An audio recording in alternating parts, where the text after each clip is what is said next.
By this point on Saturday, many of you may nickname me the Grim Reaper. But let me ask in candor here, in you telling the truth, how many of you, when you walked in here yesterday or today, literally and honestly thought that fish was healthy for you? Let's be candid. You see what a great job the fish industry and the manipulation of the alternative doctors have done? That they've literally convinced you fish is a great, healthy food. Now, what you're going to learn in this segment is that literally, not virtually, everything you've learned about fish and fish oil is the opposite of the truth. Not even close, not even close. The opposite of the truth. You're going to be hearing about studies that actually show that the greater amount of fish oil that one consumes, the higher incidence of heart attacks and strokes. University of Michigan did a study that showed the consumption of fish oil directly led to a major increase in colon cancer. New England Journal of Medicine, as well as 10 other journals worldwide, reported separate studies that showed it reduced memory, it did not increase memory. So whenever you start to feel reliant on the mainstream voice of the alternative field, start to be a little bit suspicious. And I can sum it up in a way that maybe you'll understand very well.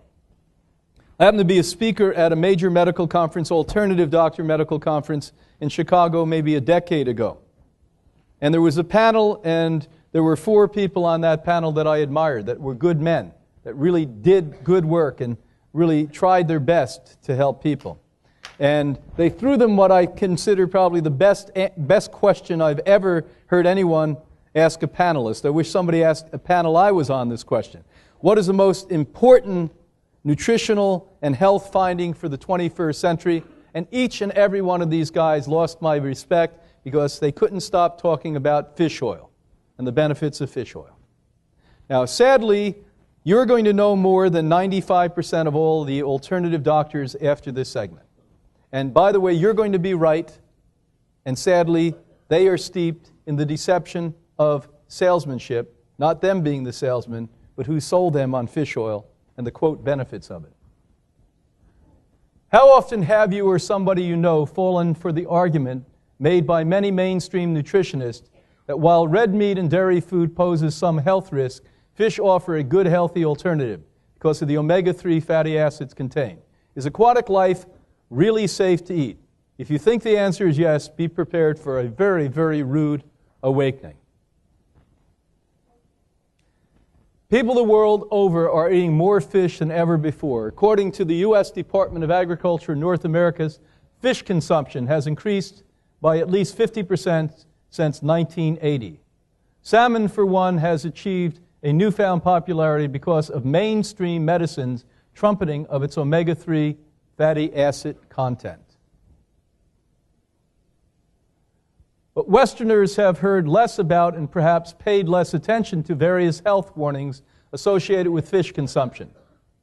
Warned an article in the December 2004 issue of Medical Science Journal, which happens to be an extremely conservative one that I don't really like a lot when I read it, to tell you the truth. Annals of Internal Medicine. Studies have linked overconsumption of certain fish, particularly popular ones such as swordfish, tuna steak, Chilean sea bass, and some kinds of salmon, to neurologic defects, cancers, autoimmune, and endocrine disorders, and even some heart disease. I want you to let that sink in. So here you are by the health food industry, the quote, alternative doctors being told the best food that you can possibly eat is fish, and the medical journals are reporting, obviously these doctors don't read their own journals, that this is damaging and causing every major disease that you can imagine. Now, why don't we get acutely interested in this? Because one of the hardest things to shake people out of is fish consumption. And people who choose to be unconscious, after spending money and time at the Institute in the 3rd week they're there, quite often ask us the silly question, you mean I can't eat fish? How about salmon? How about stupidity? Where have you been for 3 weeks?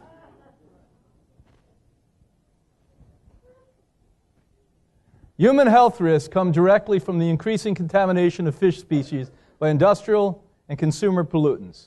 Mercury and polychlorinate, PCBs, are among the many toxic hitchhikers traveling up the food chain into fish, both farmed and wild, and then into humans.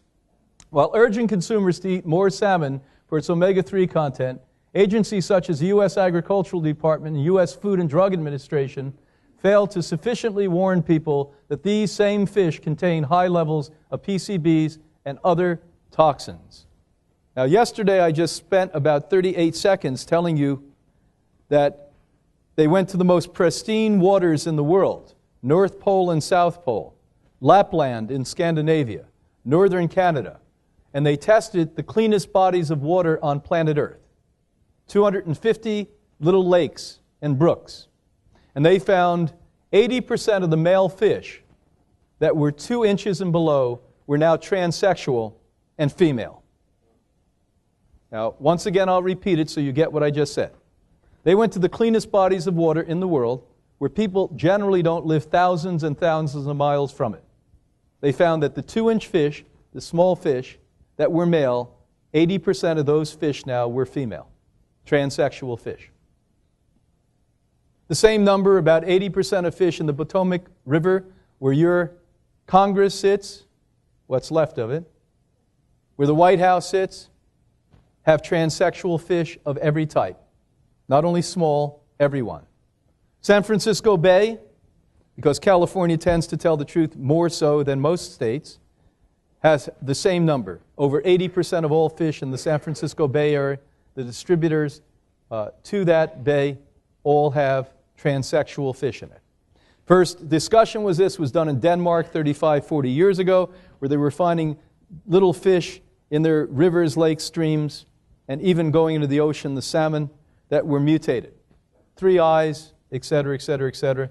And back then, we're the first people that bravely stood up and reported in medical journals that this was happening. Now, just because it's in the fish doesn't mean that when you eat the fish, it doesn't go into you. And when I used to fish here in this area, which fish did we like? The couch potatoes. The ones that hang out at the bottom, the flounders. They looked mutated to begin with, didn't they? The lobsters, the clams. If I wanted to pick the most filthy, dirty, even in the Bible they tell you not to eat this crap. Thousands of years ago they knew this. They basically, if I wanted to get you sick, if I wanted to kill you, I would do it that way. And we used to think it was such a great thing. Oh, we're getting fresh clams out here. And I remember when my hand would go down and I'd pick it up in these bays here, that I was revolted by the odor that smelled like diarrhea many times. But somehow in my head, fish smelled like diarrhea too. So it wasn't a bad thing. And by the way, what you're smelling with the, quote, fragrance of a fish is a degradation with bacteria eating the flesh of the fish. That's not what fish smell like. I happened to be out fishing in the Bahamas one time, back in the 60s. We caught fresh fish. I ate the fresh fish. I said, that doesn't taste like fish. I spit it out. The captain laughed at me the entire rest of the trip. He said, kid, you don't even know what fresh fish tastes like. I said, well, it tastes like tuna. He said, oh my God. And he caught a tuna and gave me a taste of it. It didn't taste like tuna. Because it didn't have what in it? Bacteria. I mean, just like the first time I went to Florida, I remember, maybe it was the second time I went, I actually went under an orange tree when an orange fell and I ate it. And I said, this doesn't taste like an orange. And everyone laughed and said, that's what an orange tastes like. Not Tropicana.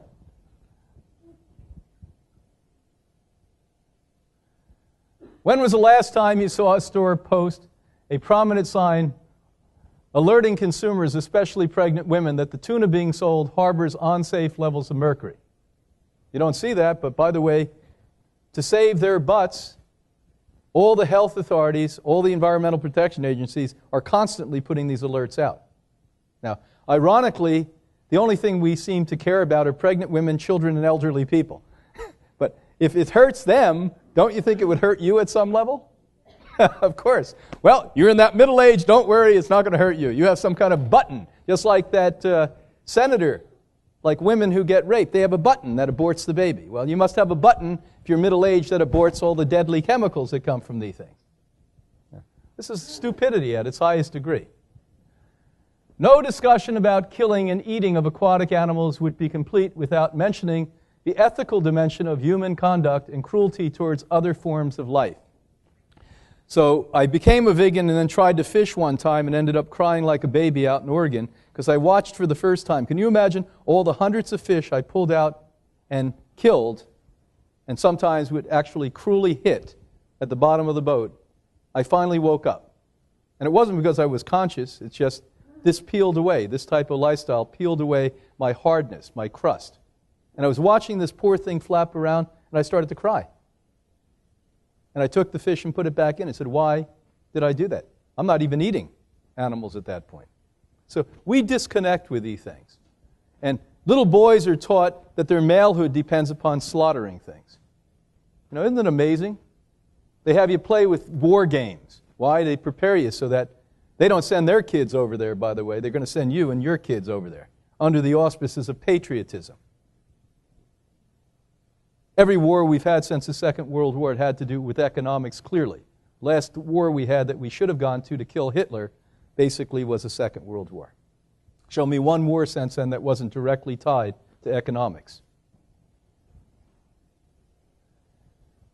It's not just a question of cruel treatment, though that should be justified enough to refuse participation in the business of animal cruelty.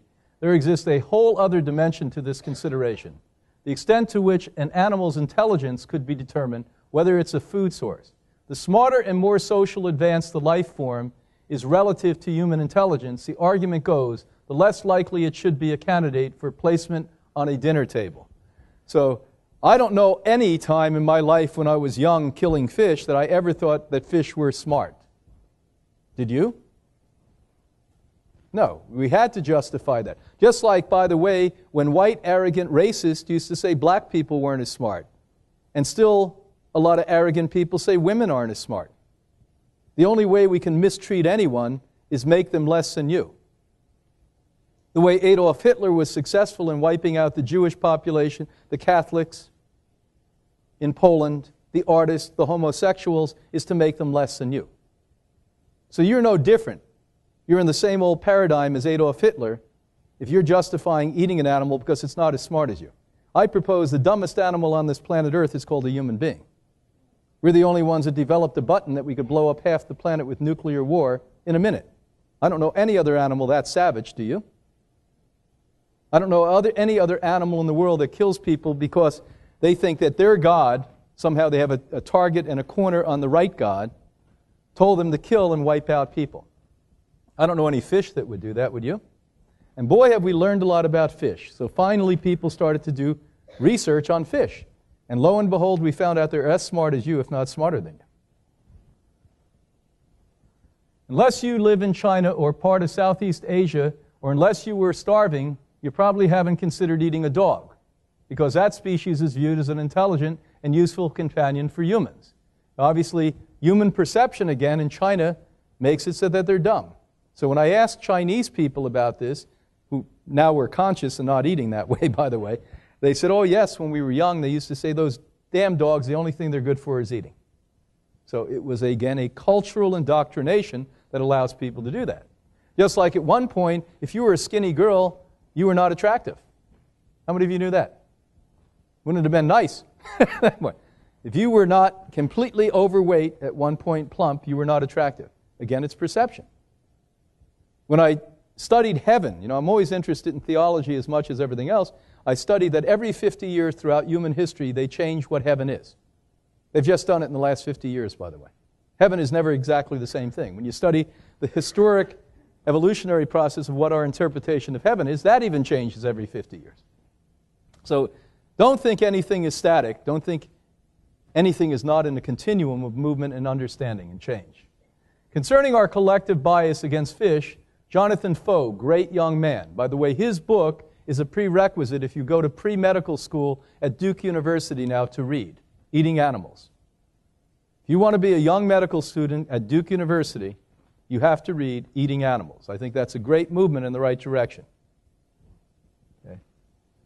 Thought-provoking Eating Animals that more than 500 special papers since 1990s have been published, which together have quackly and dramatically revised our knowledge of the surprising sophistication of fish intelligence. Fish build complex nests where morphogamous relationships hunt competitively with other species and use tools, wrote Foe. They recognize one another as individuals and keep track of who is to be trusted and who is not. We don't even know that. We vote politicians in. They make decisions individually, monitoring social prestige and be the better position. To quote from peer-reviewed journal Fish and Fisheries, they use Machiavellian strategies of manipulation, punishment, and reconciliation. They have significant long-term memories, are skilled in passing knowledge to one another through social networks, and can also pass on information generationally. They even have what the scientific literature call long-standing cultural traditions for particular pathways to feed, schooling, resting, or mating sites. Now, isn't that remarkable that we're now establishing a science that show fish are as sophisticated than you are, or more sophisticated than you are? And I would go to the later, because fish have not created a red button that could blow up half the planet. I don't think they would have that within their consciousness to do that. Because obviously, any creature that has a consciousness greater than us would not create methodologies to destroy the species that they're in. Think about that for just a minute. It's about time that everyone concerned with their own health and the health of the planet become familiar with these three terms: flyers, swimmers, hoppers. These terminologies may sound like a list of options for frequent flyer programs. In a strange way, that's exactly what they are. Expect these travelers aren't humans. Travelers in this case are molecules of toxic substances produced by industry and commerce. While invisible to the naked eye, they take residence inside all life on the planet, including human life. And many of these flyers, swimmers, and hoppers are virtually immortal and practically indestructible. Now wait till you hear this. Here's how we globally and even universally distribute man-made chemical toxins, heavy metals, etc. Being highly mobile and uncontainable, these substances can pop up anywhere on the planet, having traveled thousands of miles for months or even years before finally finding a home, inside of a fish and eventually inside of you. These hitchhiking contaminants range from pesticides, fungicides, and herbicides to heavy metals, mercury being the most common one, flame retardants, water and stain repellent chemicals, known collectively as PFCs, and a numerous of other industrial compounds whose molecules fly, swim, and hop about with the greatest of ease on wind and water currents. In the case of stain and water repellent chemicals, you may know them as Teflon or Gore-Tex, or the slight coating used on paper in microwave popcorn bags and pizza boxes. Pretty interesting, isn't it? Persistent organic pollutants, POPs, are a principal category of world travelers that make refuge inside of human body and aquatic life. They include DDT, which was outlawed here, and now we make 10 times more. And where do we buy most of our vegetables and fruit from at this time of the year? In countries that haven't outlawed it. So American companies are literally making more DDT than they ever have. The only reason that was outlawed here, it was killing our national bird. You know, that's the only reason that Congress actually voted against it? Because the bald eagle was almost extinct. If it wasn't the bald eagle, if it was a Tweety bird or something, forget it. We'd still have DDT here. You know, they're patriots for the right reason, right? You got to save the bird. The hell with the people. Corporate profits, a little bit more interesting than the public at that. The United Nations environmental programs have said that exposure to persistent organic pollutants can lead to serious health effects, including certain cancers, birth defects, dysfunctional immune and reproductive systems, greater susceptibility to disease, and even diminished intelligence. Boy, that's really prevalent today, isn't it? Matter of fact, we think our IQ in this country alone has dropped 20 points in the last 2 generations. You see some of this garbage you have on TV. What's this new thing? Voyeur TV. They go into the dumbest people they can find in American film. And people are entertained with that? What's this little chubby girl from the South that can't speak English? What's her name? What's her name? Honey Boo Boo? I mean, can you imagine we entertain ourselves with? What's this whole food thing? Imagine how crazy this is. They now have 2 or 3 full-time, 24-hour-a-day food channels that you watch people make food that you shouldn't eat. And people think that's entertainment. What is this craziness? What is that MTV? Jersey Shore. I grew up in Jersey. I don't want to go near Jersey Shore. What's entertaining about that? It's insanity, this stuff. Some of the contaminants travel primarily by air, attached to dust particles on wind or in storm systems. These are obviously the flyers. Others are swimmers, mostly restricted to oceans and other bodies of water where travel is propelled by currents. Many of them, however, are versatile and hop like grasshoppers from air to water. You understand that? Now, in the middle of the Pacific Ocean, we have the largest dump on the planet. How many of you know that? How many of you didn't know that? Raise your hand. Pretty sad. So 60% of the people in here did not know the largest dump on the planet Earth is a plastic dump that when they are navigating for large ships and boats, now they have to go around them. It is literally the size of California, this plastic dump. A floating plastic dump in the middle of the Pacific Ocean. Now, if you want to see something really interesting to cheer yourself up one step more, there is a wonderful documentary film called Plastic that you can get now. And they went out with scuba divers. And I've been a scuba diver since the 1950s, and I just love it. And the reality is they took cameras, and they showed the degradation of the plastic where it breaks down and it looks like plankton, and the fish are eating it. And then they go to the top of it, and you see the vapor coming off it in the heat of the sun in the middle of the Pacific Ocean, and the vapor is taking all of the plastic up to where? And how do you think those 2-inch male fish, thousands of miles away from people, became female fish now? What did I just speak about?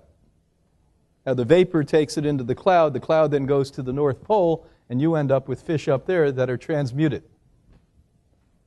You see how easy it is? It's not complicated once you see how simple it is to kill everything. And we're doing a brilliant job on that one. Hoppers morph between being a gas, liquid, that's what we just spoke about, or particle, rain and snow, carry these chemicals to oceans, lakes, rivers, where they are absorbed by aquatic life. How bad is it? Follow the fish. You probably heard a lot about high levels of mercury being found in tuna and saltwater fish, but did you know the same problem exists in freshwater species of fish? They don't talk about that.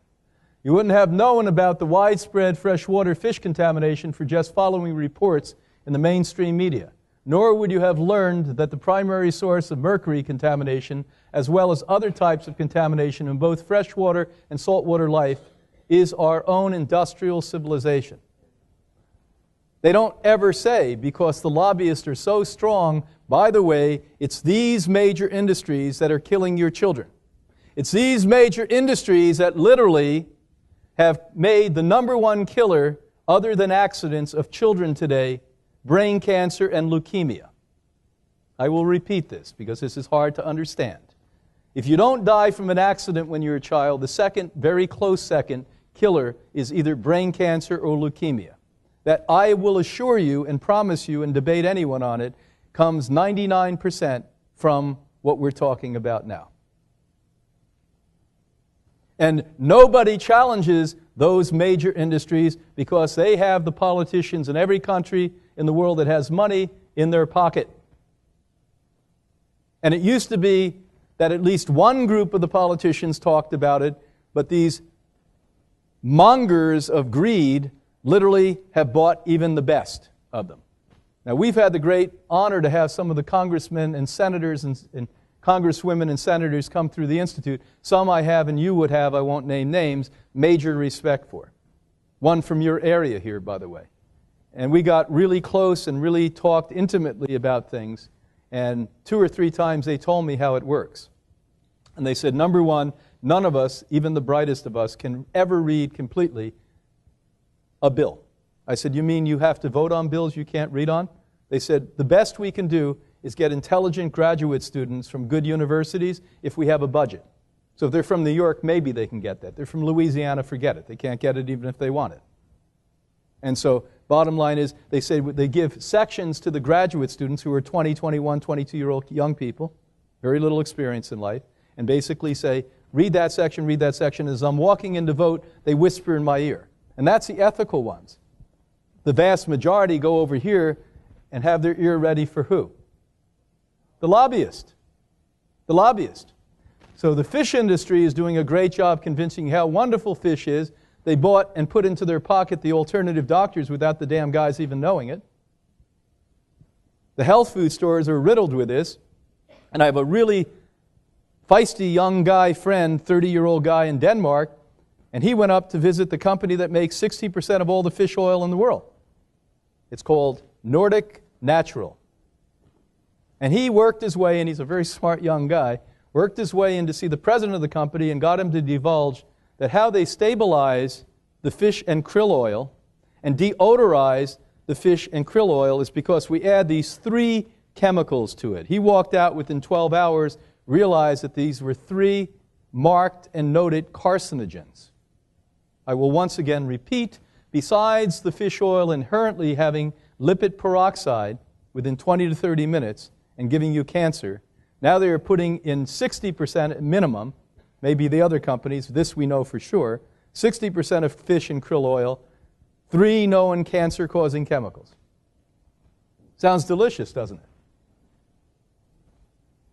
A worldwide overview of reproductive harm. South Africa, along 3 sides of the river, samples of indigenous fish species collected and analyzed. Not only were DDT, DEE, DDD detected in fat samples from these 3 testing sites, between 48 and 63% of the fish from those sites were intersexed individuals. This is Africa, where they have very little what?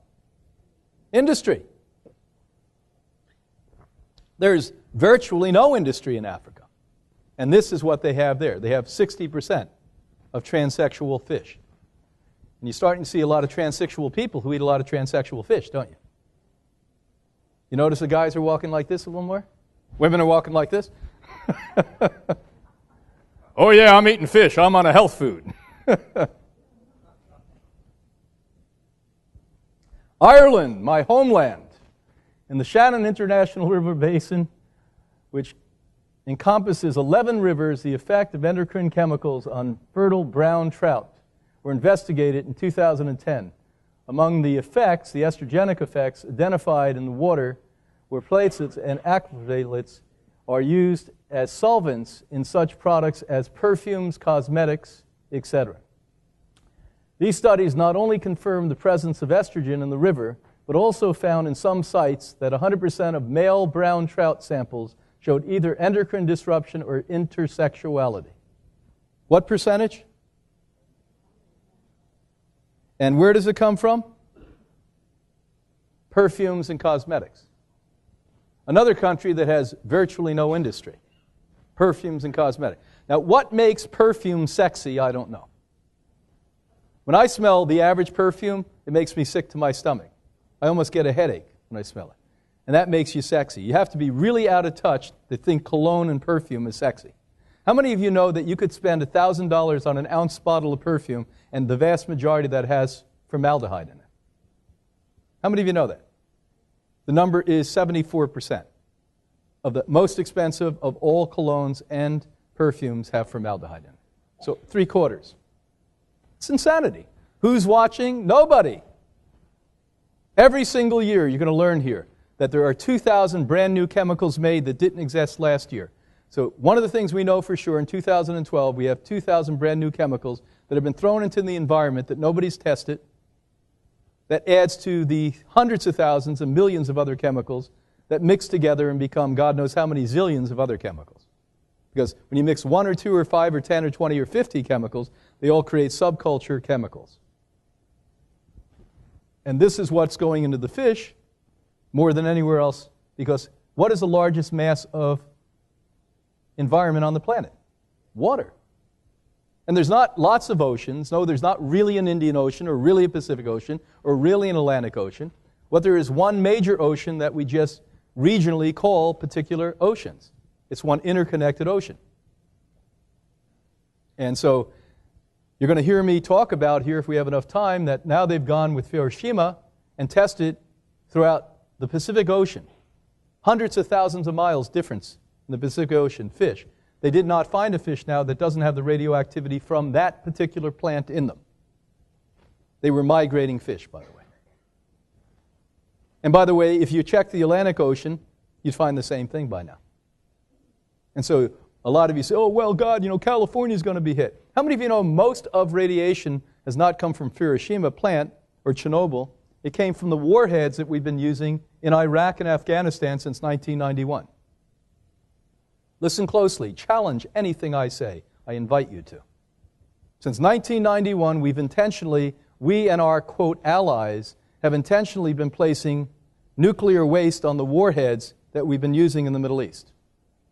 Now, I'll give you a minute to ponder this. Give me one legitimate reason we'd be doing that, rather than considering this maybe wipe out and weed the population of the next generation.